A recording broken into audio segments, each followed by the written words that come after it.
So welcome back, everybody. So this movie was interesting, I guess. I feel like there was a certain theme, so to speak, or a trope that they were trying to deliver or give, and as the young people say, it wasn't quite giving that trope, if you will. But they tried. They tried. That's all that matters to me. I guess it seemed like a sort of like a guess who's coming to dinner kind of thing, but I don't know. Something went wrong somewhere. I don't know how to explain why it seemed so awkward, but it did. There's a lot of people that were saying that same thing. Oh, we know what it was trying to do, but it kind of failed at doing it. But like I said, I'm not here to throw stones. But anyways, this is probably going to be a short movie review because much like the Black Adam movie review, which if you haven't seen that, you should go watch it. The critic in me is back, and yeah, that's all I'm gonna say. So this movie had a lot of really famous actors and actresses in it. I was excited. Jonah Hill, Lauren London, Nia Long, Eddie Murphy, a bunch of famous people. Familiar faces, that's good to see. But anyways, and some new people, a few new people. So anyways, I forgot all of the characters' names, so I will be referring to them as their actor or actress's name. So the character who plays Jonah, he is a young man who, he's Jewish, he's single, he's got a job, he's got a podcast that he really likes that, they talk about the culture, which is pretty cool. So a lot of that stuff now, so that's pretty modern. But he has a job too, like I said, which is good because, of course, a lot of people like doing stuff like podcasts and social media, but unless you got mad followers and endorsements, you better have a day job. That's all I got to say. But anyways, so he was playing it smart, okay? He kept his day job. He didn't look happy at all because it was one of those jobs which I can relate, where he was, a little socially uncomfortable. I could kind of feel how socially uncomfortable he was. Like I said, I can relate. And he was at the job, and his boss was just one of those bosses that was just weird. And I feel like the expectations were a little unfairly and unreasonably placed on him. And he was just like trying to figure out how to do it without being awkward or not meeting the expectations. And he just, he was like, I got to do this. Same for whenever he, later on was getting ready to, resign. He didn't even want to it's almost like he wanted to mail in his resignation, which, like I said, I can relate.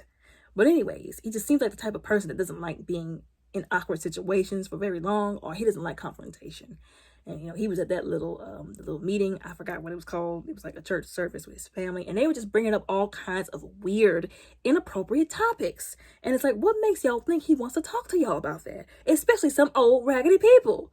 I'm sorry, I said it there. I had to say it. Somebody had to say it. But anyways, they up here talking about all kind of nasty stuff. He's like, sir, I did not need to know that. I could have went 1,000 years without hearing that from you specifically. But anyways, he gets the heck out of Dodge. And like I said, he was talking to his best friend who was, doing the podcast with him. He was like, listen, I'm alone. I just want somebody to be with. Is something wrong with that? She's like, you just got to get out there, man. You got to get out there. You just got to do your thing. And I see nothing wrong with wanting to be with somebody. I feel like modern day society has made people feel like some kind of ridiculous for wanting to be in relationships with somebody, for wanting to be married, for wanting love. And there's nothing wrong with wanting to be in a relationship, for wanting to be loved, for wanting somebody to love. Now, the problem comes in when, you make bad decisions, or you become so desperate to want somebody that you choose the wrong person. You ignore the red flags. You're with somebody who you want to be with so badly that you ignore, like I said, the red flags or the abuse or the things that they do that you should not have to put up with. But you stay with them because you want to be with them so bad. That's when it's something bad and that you shouldn't do it. But other than that, there's nothing wrong, with wanting to be with somebody, It's quite natural, I would think, of human nature, And so he was just coming from work one day, and he had to get an Uber somewhere, and that's when he meets Lauren London. And she had just left some guy. I think she was like dating that guy. He was trying to slick talk his way, I guess, back into her good grace. And she was just like, boy, bye. And then she gets in the car, and then she's trying to figure out what her new job is. And she didn't got lost. She trying to put in the GPS, and she didn't pulled over at his job. He thinking that she's his Uber. He get in the car. She freaks out, which I would have done the same. And he was like, what are you doing up in here? He was like, I thought this was my Uber. And she pulls her. What are you trying to say, you racist? Just because I'm black, that means I'm an Uber driver. And she was like, this ain't no driving Miss Daisy. I thought that was hilarious. I really did. But he was like, no, like my Uber driver, like, you look like her. And he was really like, he was just saying that because it was the truth. And she thought he was just being racist. He was, she was like, oh, so you trying to say all black people look alike? Like, I knew that they were going to slip that in there somewhere. Like, the moment he said that, I knew she was going to say that. And he was like, no, I swear, just look at her. And he shows her like a picture. Like, he was trying so hard to not come off as racist. And he wasn't being racist. He just didn't want to make it, seem that way, which is understandable. And she was like, oh, I do look like her, to be fair. Like, ooh, you all right. And I was like, girl, you owe him an apology. And he was like, look, I just want to go home. Can you just take me home? Like, I'll pay you, please. And she was like, all right, I guess, like, but you gonna help me find, like, where I gotta go to work? And she's like, yeah. So she's like, no, don't try nothing. Like, don't try nothing. It won't be nothing. And she takes him home.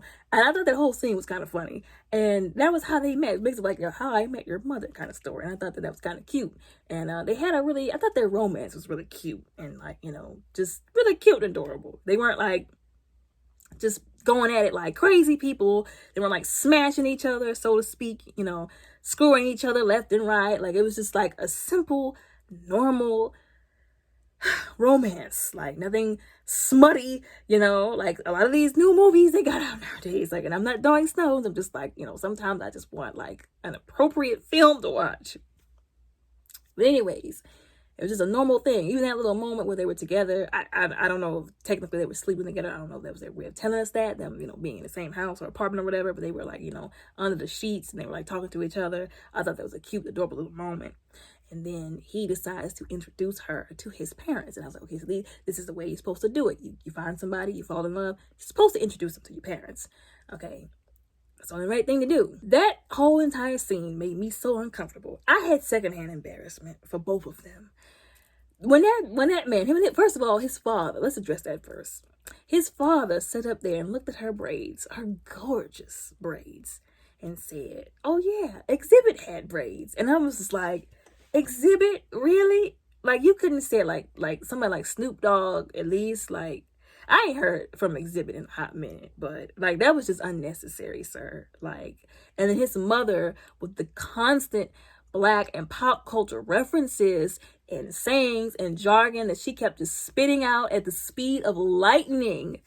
And doggone it, Jonah was trying to stop her and she just wasn't reading the room. She wasn't getting the picture. And he was like, I need to talk to you in the kitchen for a moment. She's like, what are you doing? He's like, I'm going to need you to just stop. Okay. And she just didn't see. It's like she couldn't see the problem. I'm just like, oh, see, this is not good. Like, it's one thing for somebody to say something that's not socially acceptable to say. And then they'd be like, oh, I probably shouldn't have said that. She didn't have that awareness. Like, that's not good. But anyways, she was sitting there. She was taking it like a G-man. She took it like a champ. I would have been like, I don't want to visit your parents again, ever. Okay, can we just get married and not visit them ever? Because I don't want to go through this again. And then she sits down with her father, which was when she should have told him who she was dating. Like, you can't just be out here. Like, we all know the stigmas. Like, I don't have to go into a whole explanation, a whole 5-6 bullet point presentation about the stigmas with, white people dating Black people. Like, we know. I mean, if you don't know, then, I guess I could explain later. But, and then on top of that, like, they were two different religions. That one was a Jew and one was a Muslim. Like, you can't not explain that to your family. You know what I'm saying? Especially being a woman, because it's different. Like, not to set some kind of like weird gender standard, but it's different. Like, if you know what I mean, you know what I mean. And I'm just sitting there like, is she gonna tell her father? Like, is she gonna tell her father and her brother? And I know this is Black brothers, like, to a T, talking about your daughter dating a white boy, and then gonna scurry off. Like I said, that's Black brothers, and I would know because I have a Black brother. Okay, but anyways. They sitting at the table and I'm looking at her like, is she ever gonna tell him? Is she gonna mention him at all? And then he's talking to her about, like, pro-Black stuff, and that comment that he made about the hair texture getting looser and looser. And I'm like, listen, I'm glad you said it, sir, because if anybody else like would have said it, we'd have been dragged for filth. So that's all I'm gonna say about that. And not once did she open her mouth about her boyfriend to her father. And I was like, she's setting him up for failure. See, he did right by you. He at least introduced you to his parents. It was a hot mess of a dumpster fire of a mess, but he did it. You didn't even give him the benefit of a name drop. Yes, father.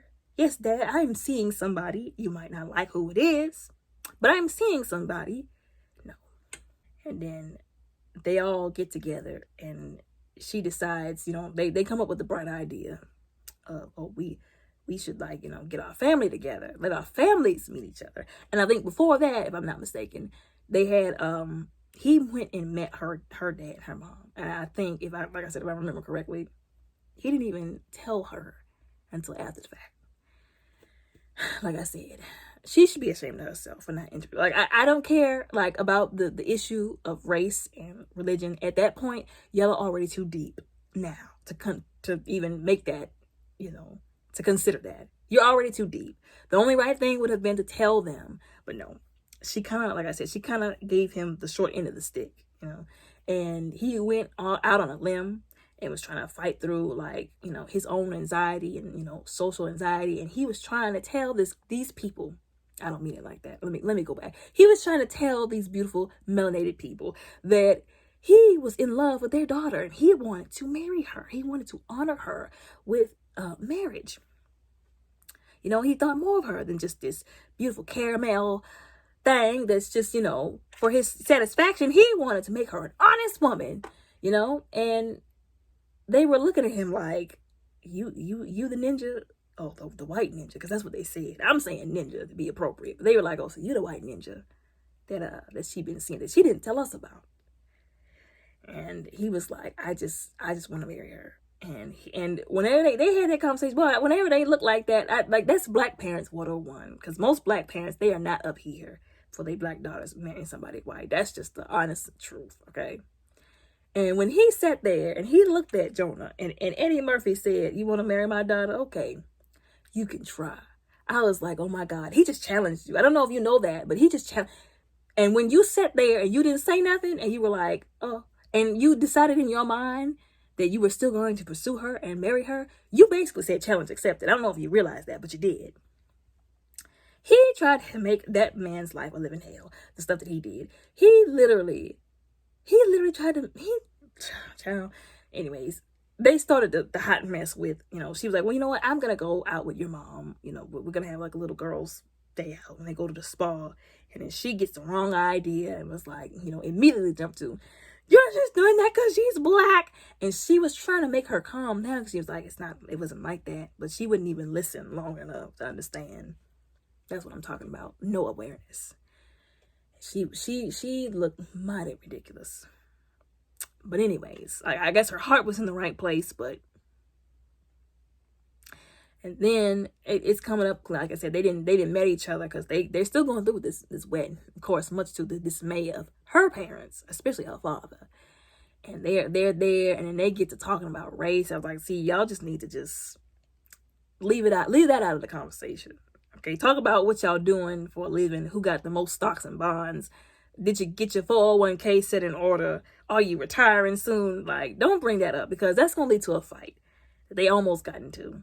And this particular scene that they had with, like I said, with them together at the dinner table, whenever they bring up this kind of stuff, I hate it when they say stuff like, oh, like we went through more than the blacks or whatever, because I just feel like that's just such a low blow, and it's not. I don't feel like it's true either. Yes, there were a lot of groups that went through stuff just like black people did, but it's an ongoing battle of racism, even to this day. Like, as long as your skin is lighter colored or white, you will always have a degree of privilege, okay, that darker skinned people will never have.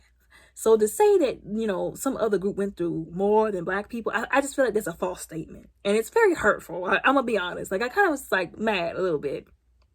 And I hate it when people say that. I'm just like, stop trying to make everything out of a competition to win, because it's not. It's not. But anyways, then they try to, change the subject. And then, mom, Nia Long was like, okay, them candles that y'all got lit, you're going to have to move them out of the way because it's making my sinuses flare up. And then doggone Jonah was like, I'll do it. But no, the mom was like, no, I'll do it. After she done said all this stuff that she should have kept to herself, she trying to be helpful, calling herself trying to be helpful and trying to take that. And they over there fighting over the menorah. And then they accidentally tip it over on his hat thing that he didn't got from the Minister Farrakhan and set the thing on fire. I was like, see, now how you going to explain that? So you got his phone number? You going to call him up and tell him what happened? You're going to be in trouble anyways. And then they were like, I'm surprised they didn't snatch their daughter up right then and was like, you ain't marrying him, screw y'all, and then just go off on their own. But they let it stay, and then they got into it, which is another thing that I hate. It's like, just because y'all's family is fighting or your parents are fighting doesn't mean y'all have to. And I feel like, again, he got the short end of the stick.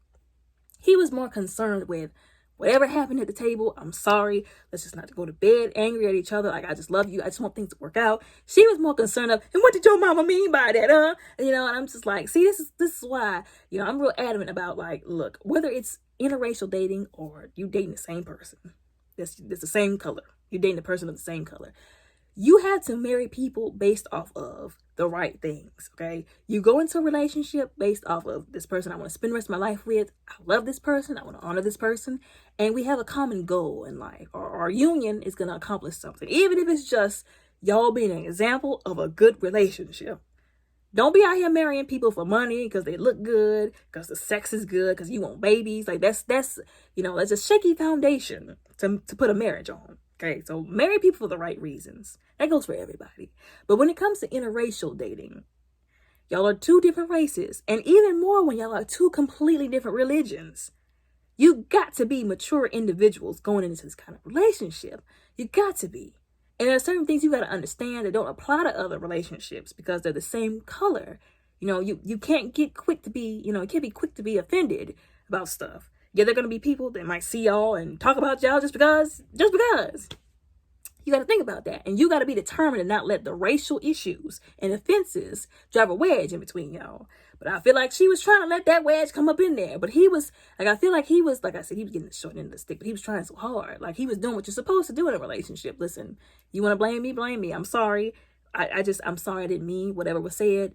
Like, forgive me. Let's just let it go. And even when he was like asking her what was wrong, whenever she was trying to explain to him about her job and the little design project she had that didn't go well according to her, and he was like, it's okay. She's like, no, it's not gonna be okay. Neither is his wedding. That's what happened sometimes with women. You could be talking about one thing and then they get mad and then it turns into something else that it was actually about to begin with. But like I said, rein in your emotions. Don't let them overrule you and rule your actions. And then, doggone it, her father takes him out to the strip club. His friends are acting a plumb fool. Now, he's not trying to do what his friends are doing because he's his own person. He's a mature individual. I feel like he was the most mature in this movie out of all of them. But anyways, he's like, we used to go crazy, sort of, but that's not me anymore. And I don't want to do that because I'm about to get married. He calls himself trying to, I guess, oh, well, I know what kind of dude he really is. We just to see today, take him to the strip club, thinking he's going to go all out, do all the other crazy stuff that some men do be doing before they wedding night, which is still cheating, if you ask me, by the way. But he didn't do any of it. He was sitting there and he was just like, you really brought me here to try to trip me up. He looked so mad, and I felt so bad for him because I feel like on the, if we're going to have a bachelor party or bachelorette party, this is the kind of person I am. I've never been married before, but I'm hoping and believing that I will one day soon. Ain't no going to the strip club, okay? The two of us, we're going to go, have a sit down at a restaurant. We're going to eat, or we're going to go to somebody's house. We're going to rent a hall, and we're going to talk. We're going to have fun. We're not going to bring any strippers. No, like, that's not what we're doing. That's how relationships get ruined before they can get started. And I don't know who came up with that, but they need to send it back to the trash where that idea came from. I know a lot of people like to do that stuff, but like I said, that's how you ruin relationships before they get started. It's all fun and games until pictures of your husband running off with the stripper from the strip club come up on social media because you were, oh, it's okay, go ahead and have fun. Or your wife is going with the dude that popped out of the fake cake from the bachelorette party. It's not going to be funny then. But anyways, that's why they ought to stop doing that stuff. But anyways, he was like, I'm not trying to do all this because I'm more mature. Like, I'm about to get married. He was so mad because he didn't do something crazy, like get a lap dance or pass out from doing a lot of cocaine, like how they were joking about, oh yeah, a couple of years ago when he came down here, he did a whole lot of cocaine and then he passed out and he bubbled on himself. And he was sitting there like, did y'all really have to tell him that? Now he's going to use that as ammo against me. He's going to tell her, she didn't need to know that. She didn't even need to know that. Y'all didn't need to tell him that. And then, doggone it, they even reinforced it by getting the stripper who was there that one time. Like, oh yeah, you are the guy that boo-booed on himself. And I was like, y'all didn't have to do him like that. Y'all didn't have to do him like that. And then, doggone it, he was like, oh yeah, I got something good now. Now I'm gonna tell her or whatever. And it was just really sad. And he had even confronted him during that dinner.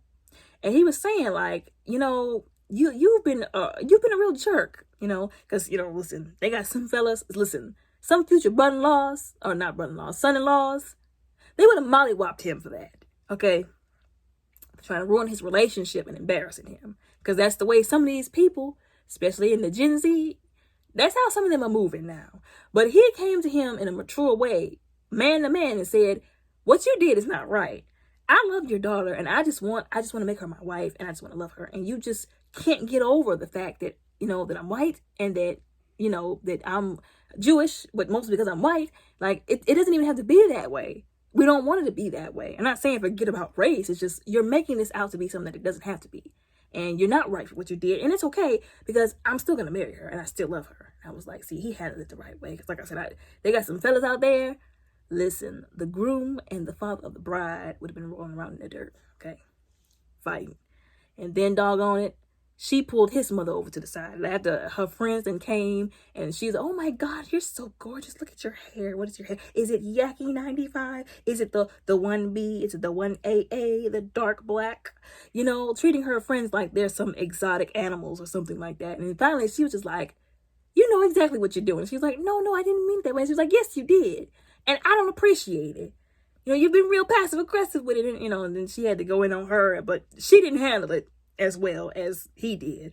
He walked away from her father like, "I still love her, and we're still going to get married despite what you've done." And he was real hurt about it, which he deserved to be, hurt about it, because I would have been hurt about it too. He was like, "You ain't did nothing, because I still love her and I still want her."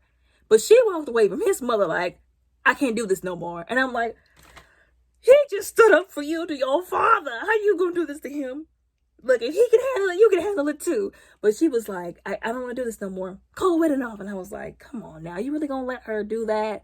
Like, come on now. The best revenge is to still get married. "Oh, I know you tried to ruin me, or I know you tried to set me ablaze with your racial unawareness. But guess what? I'm going to teach you. Okay, you going to learn today. And it's not going to be in a nice way. I'm going to still marry your son." But she was like, I can't do this. I was like, now look at what y'all didn't tell them apart. And even Mike Epps I think that was his brother in the movie. He was like, "Nah, fam, you were wrong for what you did."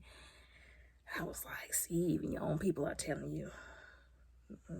And he was even driving, and even after, like I said, he confronted him. He was like, he kind of was looking like, ain't no about to tell me what to do with my daughter, But deep down inside, you could tell he was thinking on it. He was like, I have been giving him a hard time. Even when he was driving home, he was looking like, "Oh, I did kind of make my daughter upset. Oh, y'all, it is a little broken, because now this wedding is over, Like, he was thinking about it. He just didn't want to admit it. And I'm like, y'all, it drove them apart. And they were just so upset without each other. And I was like, look what y'all did. And then some time had passed, and the mom was like, "I want you to buy me some shoes." And I'm like, "Lady, you don't deserve no shoes after what you did. Did you even apologize?" He was like, "Okay, Mom, let's go." And she's like, "Well, I'm gonna show you where to go." No, she's taking him to this place. And I'm like, what are we even looking at this point? And then Eddie Murphy comes out of there, and I'm like, they set him up. And then he was like, "We didn't call you here." He brings Lauren London out there. Like, "We didn't call you here to, buy shoes. We messed up. We messed up big time."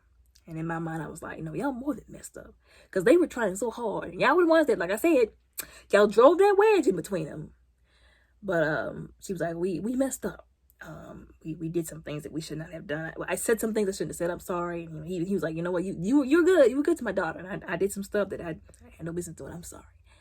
Like, we want y'all to make up. That's what we brought y'all here for." And I was like, that's good, because y'all were the ones who did literally tear them apart. So y'all should have been the ones who tried to put them back together. And so they were like, at first I was like, you know what?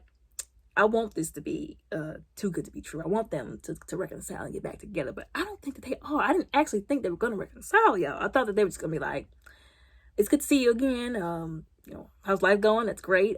It's good to see you. I'm sorry things didn't work out, but I'll still always love you." And then go their separate ways. I was like, they're not going to get back together, because it just don't be working like that sometimes. But they actually decided, like, you know what? Let's give this a chance again. Like, we do love each other. We just got some blips in the road. Let's just, let's still do this. Come on. And I was like, oh, they decided to get back together. And I was really happy about that. Like I said, I was sweating, figuratively and literally, because I didn't think they were going to get back together, y'all. I thought they they was gonna be like, I'll always love you, and then go the opposite ways. And I was gonna be mad, but they got back together, and I was like, oh, thank goodness. And then they were like, okay, we want you to come with us somewhere, and then they go behind this what looked like a giant door that was a wall, and everybody is up there, the whole entire people that was invited to the wedding. And in the back of my mind, I was like, okay, so what would they have done if they actually didn't decide to get back together? Because that would have been all for nothing. They would have wasted everybody's time. And I'm like, I hope you didn't use your PTO days. But like I said, we didn't have to worry about that because they did. They got back together, and I was so happy about that. They were like, let's just go ahead and get married right here. I still would have wanted them to do an actual ceremony with the dress. I wanted to see that. But I guess you can, deduce that they did it later on, after the movie. But it was nice that they still got back together and they got married. I was like, that was good. That was good. Like I said, it was a good movie. It was a pretty good movie. It had some funny parts. Had some parts, like I said, they could have kept because of those vulgar jokes. Like I said, a lot of people were saying, like I said in the beginning, that it was trying to deliver a certain theme that they didn't feel like it was quite hitting. That it was funny that like seeing Eddie Murphy and the famous people, but it was like an okay movie. I thought it was a pretty good movie for the most part. And then there was some people complaining on Twitter, y'all. The Twitter is always in flames, on fire. But there were some people complaining on Twitter talking about they didn't think that they should have paired Jonah Hill with Lauren London, that they should have gotten somebody that was more attractive for Lauren London. And that's what Twitter said. It's not what I said. That's what they said on Twitter. And I thought that was messed up to say about him. Because first of all, beauty is in the eye of the beholder. Okay. What you might think is unattractive is attractive to somebody else. Okay. And two, wasn't this the whole point of the film? Not that I'm saying that he's unattractive. That's not what I'm saying. But I feel like the whole point of the film was two people who you didn't think would ever get together from two completely different backgrounds getting together and falling in love with each other. You know what I'm saying? Wasn't that the point of the film? Or well, one of the points of the film.